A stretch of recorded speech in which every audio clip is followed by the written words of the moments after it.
This is the news in brief from the United Nations.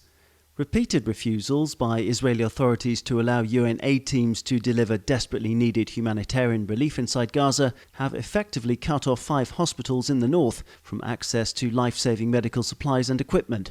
The UN Aid Coordination Office OCHA has warned. The development comes amid reports of intensified bombing and clashes across the Strip on Wednesday, including an overnight attack in Rafah city that left 15 dead. According to OCHA, requests have been denied 5 times since the 26th of December to reach the central drugstore in Gaza City and Al-Awda hospital in Jabalia, located further north. The UN Aid Office also warned that the continued denial of fuel delivery needed to run water and sanitation facilities had significantly heightened the spread of communicable diseases, which are already at alarming levels. Global unemployment is expected to rise this year, with growing inequality and stagnant productivity also clouds on the economic horizon, the UN Labour Agency ILO said on Wednesday.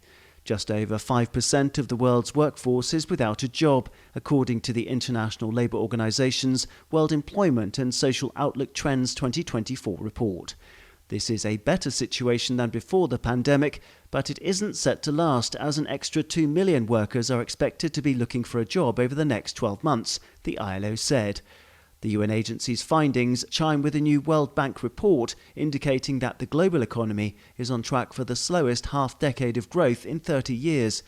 In addition to the uncertain jobs market outlook, the International Labour Organization noted that the majority of the world's richest nations had seen living standards eroded because of inflation. It's unlikely that this will be compensated quickly, said ILO, which also highlighted significant differences in employment rates between richer and poorer countries. By way of an example, the UN agency explained that 8.2% of workers in high-income countries experienced short or long-term unemployment, compared with 20.5% in low-income nations. To Geneva, where the UN Human Rights Council has elected a new president, Morocco's Omar Znibeh, to guide its work this year. Ambassador Znibeh was chosen by secret ballot, a procedure that only takes place when the Council's 47 members cannot reach consensus on who will steward proceedings of the UN's premier human rights forum. The Council's new president pipped the South African candidate, Ambassador Mlokisisi Nkosi. Both candidates were nominated by the group of African states, which holds the Council presidency in 2024.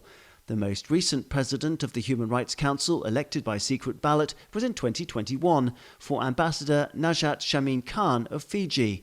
The next regular session of the Council begins on the 26th of February, when top rights experts will report on human rights situations of concern around the world that require the attention of the international community. Daniel Johnson, UN News.